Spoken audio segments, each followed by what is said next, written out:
Hi everyone, welcome to my YouTube channel. I hope आप सब अच्छे होंगे और आपकी प्रिपरेशंस भी अच्छी चल रही होंगी। पर अभी ये जो आज मैं वीडियो बनाने वाली हूँ ये है एफकेट और सीडीएस एस्पिरेंट्स के लिए, जिनका रिज़ल्ट आ चुका है। बहुत टाइम हो गया रिज़ल्ट आए हुए।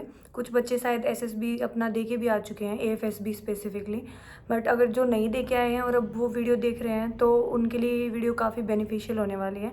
तो आप लोग हर एक स्टेप वाइज वीडियो को ध्यान से देखना, क्योंकि मैंने जो पिछली वीडियो बनाई थी जिसमें मैंने अपने एएफएसबी वाराणसी वाले एक्सपीरियंस को शेयर किया था आप लोगों के साथ, वो काफ़ी पुरानी वीडियो है। उसके बाद उसमें बहुत सारे कमेंट्स थे जिसमें अभी भी मुझे लग रहा था कि बच्चों को काफ़ी डाउट्स हैं अभी भी। तो इसीलिए मैं आज ये नई वीडियो लेके आई हूँ जिसके अंदर हम स्पेसिफिकली क्या डिस्कस करने वाले हैं। सबसे पहले मैं डिस्कस करूँगी कि हमें डॉक्यूमेंट्स क्या क्या लेके जाने हैं, क्योंकि वो एज ए रिपीटर जो अगर आप जा रहे हो तो अच्छी बात है, आपको पता होता है कुछ। बट जो फ्रेशर बच्चे जाते हैं ना, वो बहुत एंग्शियस रहते हैं इस चीज़ को लेके कि क्या लेके जाना है, कैसी ड्रेस पहन के जानी है, कौन से डॉक्यूमेंट्स लेके जाने हैं, कौन से नहीं लेके जाने। तो उनको काफ़ी हेल्प मिलेगी इस वीडियो से। तो हम स्टार्ट करते हैं। सबसे पहले हम बात करेंगे कि डॉक्यूमेंट्स कौन सी लेके जानी है। तो सबसे पहले आप लोगों के पास ऐसा एक कॉल अप लेटर आया होगा, या तो आप साइट से डाउनलोड कर सकते हो या फिर ये आपको मेल में भी आ जाता है। मेल कर देते हैं, एएफएसबी की तरफ से मेल आता है आपको। तो इसमें ना लास्ट पोर्शन रहता है एक चेकलिस्ट वाला, हम वहाँ चलेंगे सबसे पहले। मैंने अभी तक मेरे पुराने संभाल के रखे हुए हैं कॉल अप लेटर्स अभी तक। आप लोग भी संभाल के रखना, सेंटिमेंट्स जुड़े होते हैं इनके साथ। देखो, सबसे पहले क्या आता है, हमारे पास हमारा ओरिजिनल एडमिट कार्ड होना चाहिए। तो सबसे पहले आपके पास ऐसा एडमिट कार्ड रहेगा, जो आप पेपर दे के आए होगे तब उस टाइम पे आपके पास एक एडमिट कार्ड रहा होगा। तो एक एडमिट कार्ड रहता है, वो एडमिट कार्ड होना चाहिए आपके पास। बट अगर आप एनसीसी एंट्री से हो तो एनसीसी एंट्री वालों के लिए एप्लीकेबल नहीं होता, ये मैं बता रही हूँ सिर्फ एएफएसबी वाले बच्चों के लिए। उसके बाद होता है हमारा कॉल अप लेटर, जो अभी मैंने दिखाया वो लेके जाना होता है। उसके बाद आता है थर्ड ऑप्शन हमारा, original and photocopy of valid ID proof. इसके अंदर अगर आपने फॉर्म भरते टाइम आधार कार्ड डाला था तो आधार कार्ड लेके जा सकते हो। वैसे तो वही चाहिए होता है, बेसिकली वही मांगते हैं वो आधार कार्ड चल जाता है। नेक्स्ट अगर बात करें तो original and photocopy of matriculation और 10th स्टैंडर्ड पास। इसमें क्या होता है, 10th की आपको मार्कशीट लेके जानी होती है और पास सर्टिफिकेट भी लेके जानी होती है।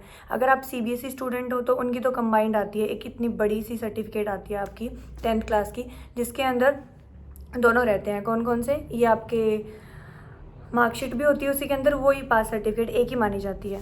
वो आपकी डीओबी को वेरीफाई करने के लिए चाहिए बेसिकली। ये जो 3-4 चीज़ें अभी जो मैंने बताई ये आपको वेरी करती हैं। जैसे अगर आप देहरादून जा रहे हो तो वो आपको एंट्री टाइम पे ये सब देख लेते हैं और डॉक्यूमेंट वेरिफिकेशन बाद में होता है। और इसमें अगर आप वाराणसी जा रहे हो तो वाराणसी में क्या होता है, वो उनका थोड़ा प्रोसेस अलग रहता है। वो 2-2 बार चेक करते हैं। बाहर तो आपका एडमिट कार्ड देखेंगे, आधार कार्ड देखेंगे, फिर जब आप एंट्री लोगे तो वहाँ पे आपकी 10th 12th और ये वेरीफाई होगी। उसके बाद आपका स्क्रीनिंग प्रोसेस चलेगा और उसके बाद दोबारा होती है वेरिफिकेशन डॉक्यूमेंट। ठीक है, नेक्स्ट स्टेप देखेंगे तो यही 12th में भी होता है। 12th में सीबीएसई में क्या होता है, मार्कशीट अलग होती है, पास सर्टिफिकेट अलग होती है। ध्यान से देख लेना। मेरे टाइम पे मैंने बहुत बड़ी गलती करी थी। जिस टाइम पे कि मैंने दिया था उस टाइम पे मेरे को लगा था कि एक ही मिलती है हमें, वो मार्कशीट थी। बट 12th की पास सर्टिफिकेट अलग होती है, वो भी आपको लेके जानी है। फिर आते हैं हम डिग्री पे, आ जाओ अब ग्रेजुएशन पे। अब ग्रेजुएशन वालों में क्या होता है, अगर आपके सेमेस्टर सिस्टम है तो आपको सारे सेमेस्टर्स की मार्कशीट लेके जानी पड़ेगी। अगर आपका ईयर वाइज एग्जाम्स होते हैं तो आपको first year, second year, third year, ऐसे हर ईयर की आपको मार्कशीट लेके जानी पड़ेगी और एक फाइनल मार्कशीट चाहिए आपको। ठीक है, उसके अलावा आपको, अगर आप फाइनल ईयर में हो अगर, तो आपको बोनाफाइड बनवाना पड़ता है। बोनाफाइड सर्टिफिकेट बनती है, एक प्रूफ लगता है कि आप जो कॉलेज आपने डाला है जिसका नाम, आप उससे वो ग्रेजुएशन कर रहे हैं और आप उन्हीं के स्टूडेंट हैं। तो उसके लिए आपको बोनाफाइड सर्टिफिकेट चाहिए होती हैं। बट अगर किसी की डिग्री हो गई है, मतलब उसने पेपर दे दिए हैं, फाइनल उसने डिग्री कर ली है, बट उसकी डिग्री आई नहीं है उसके पास, तो उसको कॉलेज एक प्रोविजनल डिग्री प्रोवाइड करवाता है। तो आपकी वो प्रोविजनल डिग्री लगेगी। और जिसने कंप्लीट कर लिया है ग्रेजुएशन अच्छे से, जिसके पास अपनी डिग्री है, वो डिग्री लेके जाएगा। सेकंड, जो फाइनल ईयर में है वो बोनाफाइड बनवाएगा, और जो कर चुका है, जिसको डिग्री नहीं मिली है, वो प्रोविजनल डिग्री लेके जाएगा। आई होप यहाँ तक आपको क्लियर होंगी चीज़ें। नेक्स्ट देखते हैं कि original and photocopy of NCC certificate, air wing हो या फिर एनसीसी डायरेक्ट एंट्री कैंडिडेट्स, ये एनसीसी वालों के लिए है। ठीक है, उसके अलावा आती है फिर एनओसी। अगर आप अभी कहीं पे जॉब कर रहे हो तो उसके लिए आपको नो ऑब्जेक्शन सर्टिफिकेट जो है वो बनवानी पड़ती है। उसके बाद हम बात करते हैं name and address of two trustworthy persons और गेजेटेड ऑफिसर्स। ये देखो, ये सबसे बड़ी टेंशन का विषय रहता है वहाँ पे। ये कोई ज़रूरी नहीं है, आप लेके जा सकते हो, ठीक है। अगर आप गांव से बिलोंग करते हो तो आप सरपंच के ले लिए, या फिर आप जिस स्कूल में पढ़ते हो उनके जो प्रिंसिपल रहते हैं, हेडमास्टर रहते हैं, उनसे भी लिखवा सकते हो, ठीक है। उनके नाम और एड्रेस दे सकते हो। या फिर अगर आप सिटी में रहते हो तो आप अकॉर्डिंगली देख लो गेजेटेड ऑफिसर्स, कुछ डॉक्टर्स होते हैं, कुछ आपके कॉलोनी में कुछ होंगे जो कि सर्विस में होंगे, तो अगर वो कोई गेजेटेड ऑफिसर है तो उनके नेम एंड एड्रेस दे दो। ये एड्रेस वेरिफिकेशन के लिए होता है बेसिकली। तो आपको इतनी टेंशन नहीं लेनी होती, इनको ना बाद में भी टाइम मिलता है। अगर आप रेकमेंड हो जाते हो तो रिकमेंडेशन के बाद वो आपको टाइम अलॉट करते हैं, तो उतना टेंशन लेने की ज़रूरत नहीं है, ये आप तब भी सबमिट कर सकते हो। उसके बाद आते हैं 25 recent colour passport size photographs. ये इंपॉर्टेंट है, वो लोग देखते हैं। तो 25 रीसेंट आपको खिंचवानी है पासपोर्ट कलर फोटोग्राफ्स होनी चाहिए आपके पास।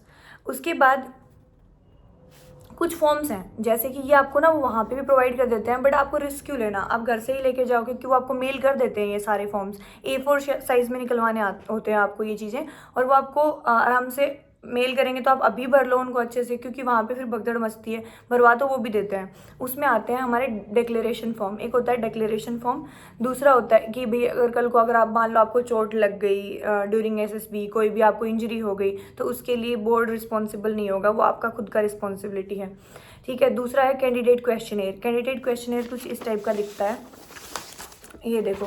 कैंडिडेट क्वेश्चनर कुछ इस टाइप का होता है। इस कैंडिडेट क्वेश्चनर में क्या होता है, सबसे पहले आपको अपनी पर्सनल डिटेल्स भरनी होती हैं, प्लेस ऑफ रेजिडेंस, ये सब आपसे रिलेटेड है, आपको अच्छे से पता होता है, आप इन चीज़ों से अवेयर होते हो, तो आपको ये ऐसे फॉर्म भरना होता है, ठीक है। फिर बात करते हैं जर्नी पर्टिकुलर्स की। ये स्पेशली किसके लिए होता है जर्नी पर्टिकुलर्स, बेसिकली जो फ्रेशर्स हैं, जिनको ट्रैवल अलाउंस मिलता है, बट जो रिपीटर्स होते हैं उनको कुछ नहीं मिलता। तो ये भी आपको सबमिट करना होता है। अगर आपने सबमिट नहीं करा वहाँ पे, तो आपको जो जर्नी के लिए आपने जो टिकट करवाई होगी, जो पैसे आपके लगे होंगे ट्रैवलिंग में, वो आपको वापस नहीं मिलते। और एक डाउट और रहता है कि मैक्सिमम ये कितने तक का अलाउ करते हैं, तो 3 AC तक की टिकट आपको अलाउ करते हैं। वो 3 AC तक का आप टिकट करवा सकते हो अपनी, जहाँ से आप बोर्ड तक गए हो वहाँ के रेलवे स्टेशन का, तो 3 AC तक का अलाउड होता है। अगर आप बस में जाते हो तो उसका भी आपके पास टिकट होना चाहिए प्रॉपर, तो वो आप सबमिट कर सकते हो। तो इसके लिए प्रूफ लगेगा आपको, ये प्रूफ आपको सबमिट करना होता है, और आपकी बैंक अकाउंट डिटेल्स लेके जानी होती हैं। बैंक अकाउंट डिटेल्स जो आप दोगे, उसी बैंक अकाउंट में आपका फिर ट्रांसफ़र हो जाता है ट्रैवलिंग अलाउंस, ठीक है। ये होती बड़ी बड़ी बात किसकी, कि डॉक्यूमेंट्स कौन कौन से लेके जाने होते हैं, सबसे बड़ी टेंशन तो यही होती है। उसके बाद बात करेंगे अब हम जो हमारा मेन है कि ड्रेस क्या क्या होती है, क्या क्या ड्रेस लेके जानी होती है, क्या आप पहन सकते हो क्या नहीं पहन सकते, उसकी बात करते हैं। सबसे पहले बात करेंगे हम जो आपका फॉर्मल प्रोसेस होता है। जैसे पहले दिन जब आप जाते हो, जब आपकी स्क्रीनिंग होती है, इसमें OIR टेस्ट होता है एंड PP एंड DT होता है, ठीक है। तो उसके अंदर आपको क्या करना होता है, उसके अंदर अगर मैं गर्ल्स की बात करूं तो आपको एक फॉर्मल शर्ट डालनी होती है, जैसे मैंने डाल रखी है, ये कलर भी चल जाएगा। एंड फॉर्मल शर्ट में आपके लाइट कलर्स रखना, जैसे कि लाइट पिंक हो गया एंड स्काई ब्लू हो गया, वाइट हो गया, ठीक है। ऐसे कलर्स रखने होते हैं। कई लड़कियां जो होती हैं वो नियॉन ग्रीन का भी लाइट शेड पहन लेती हैं, वो भी चल जाता है, बट आपको ट्राई करना है कि जितने लाइट कलर्स हो सके वही लेने हैं। तो 2 पेयर मतलब 1 पेयर ले लेना आप, मतलब कि 2 शर्ट होनी चाहिए आपके पास, ठीक है। एंड ट्राउजर्स भी सॉलिड कलर के होने चाहिए। तो प्रेफर करना कि स्पेसिफिकली या तो नेवी ब्लू आप करो, जैसे आप मैचिंग करते हो शर्ट के साथ, और दूसरा आप ब्लैक ले सकते हो, ब्लैक सबसे सही रहता है। और गर्ल्स अगर शूज़ की बात करूँ तो फॉर्मल शूज़ भी पहन सकते हो आप, बट बेली भी चल जाती हैं। बेली में आप अपनी स्टॉकिंग्स रखना ताकि शू बाइट ना हो, क्योंकि वो बहुत घुमाते हैं इधर से उधर इधर से उधर, तो वो आपके पास होनी चाहिए, ठीक है। और अपनी हेयर एक्सेसरीज रख लेना, क्योंकि वहाँ पे बाल आपको अच्छे से टाई करने होते हैं। बेसिकली जूड़ा ही सही रहता है, बाकी अगर आप टाइट पोनीटेल बनाना चाहते हो तो वो भी बना सकते हो, वो भी चल जाता है, वो लेके जाना होता है। फिर आपकी कुछ पर्सनल हाइजीन की चीज़ें होती हैं, वो भी आप अपनी साथ लेके जाना, क्योंकि अगर वहाँ पे 5-6 दिन रुकना पड़ा तो उसके हिसाब से काम आएंगी। जैसे अपनी टूथब्रश हो गई, साबुन हो गया, ऑयल हो गया, जो भी है आपकी, जितना जो भी आप यूज़ करते हो, ठीक है। उसके बाद बात करते हैं बॉयज़ की। बॉयज़ में भी ऐसा होता है, और गर्ल्स के ऑप्शनल होता है, आप नेक टाई रखना चाहो रख सकते हो, नहीं रखना चाहो आप मत रखो। बॉयज़ में भी सिंपल है, वही शर्ट और पैंट और शूज़ चलते हैं और अपनी टाई हो गई, ठीक है। और विंटर में होता है तो उसके हिसाब से आप ब्लेजर रख सकते हो। ब्लेजर गर्मियों में भी करते हैं कई लोग, बट आपकी मर्जी, वो गर्मी लगती है उस टाइम पे तो पॉसिबल नहीं हो पाता, तो आप ब्लेजर भी देख सकते हो। उसके बाद बात करते हैं GTO टास्क की, जो अपने ग्रुप टास्क होते हैं उसमें आपको क्या पहनना होता है। तो अगर बात करूँ गर्ल्स की, गर्ल्स में वाइट कलर की पोलो टी शर्ट आती है, कॉलर वाली टी शर्ट, वो चल जाएंगी, 2 टी शर्ट एंड 2 शॉर्ट्स। अगर आप ट्राउज़र लेते हो तो वही आपको सॉलिड कलर में लेने हैं। अगर आप ब्लैक में भी चल जाएंगे ट्राउज़र्स, ट्राउज़र्स नहीं, बेसिकली मैं बोलूँगी कि जो इनफॉर्मल ट्राउज़र्स होते हैं वो, या फिर ट्रैक पैंट आप यूज़ करोगे GTO टास्क में, सॉलिड कलर के होने चाहिए। नहीं तो अगर आप वाइट टी शर्ट और वाइट ही अपना शॉर्ट्स रखते हो तो वो तो सबसे बेस्ट है। अगर आप सर्दियों में जाते हो तो आप ट्रैक सूट ले सकते हो अपना, वाइट कलर का ऊपर आता है, बहुत सारे ब्रांड देते हैं, शिव नरेश भी देता है और बाकी सारे ब्रांड्स भी हैं जिनके ट्रैक सूट आते हैं, वो भी आप परचेज़ कर सकते हो, वो भी बेस्ट रहता है। एंड एक आपके पास स्पोर्ट्स शूज़ होने चाहिए, प्रिसाइजली वाइट कलर के सही रहते हैं, बाकी आप ब्लैक में भी ले सकते हो, आपकी मर्जी। एक स्पोर्ट्स शूज़ होने चाहिए आपके पास, ये है मैंडेटरी चीज़ें। और दूसरी चीज़ कि आपको ना एक फॉर्मल ही ट्राउज़र और टी शर्ट, मतलब इतना फॉर्मल नहीं, कैजुअल वाला ट्राउज़र भी चल जाएगा, और उसमें अपनी डिसेंट टी शर्ट्स, अपने डिसेंट कपड़े लेके जाने हैं, ताकि जब आप मैस जाओ, कहीं बाहर जाओ, वहाँ पे कॉरिडोर में घूमो, कहीं पे भी हो, तो उसके लिए आपको ज़रूरत पड़ेगी, ठीक है। तो आपको वो भी अपना कैरी करना है साथ में। तो ये थी सारी चीज़ें कि आपको क्या लेके जाना है, और पेन और पेंसिल लेके जाना अपनी, वो भी ज़रूरी होता है वहाँ पे। जब आप टेस्ट कैसे करोगे जब पेन पेंसिल नहीं लेके जाओगे तो वो ज़रूरी होता है। ये थे सारे डॉक्यूमेंट्स और ये थी ड्रेसेस। इसमें इतनी टेंशन लेने की कोई ज़रूरत नहीं है, कोई इतना ज़्यादा कुछ नहीं होता, बस आपको कॉन्फिडेंट रहना है, अपनी प्रिपरेशन पे ध्यान दो बस। ये चीज़ें सेकेंडरी हैं, हाँ ज़रूरी हैं, डिसिप्लिन में रहना चाहिए आपको, ये भी चीज़ें पता होनी चाहिए। जो मोटी मोटी चीज़ें थी मैंने बता दी। इसके अलावा अगर आपको कोई डाउट है तो do let me know in the comment section, मैं आपका रिप्लाई करूँगी।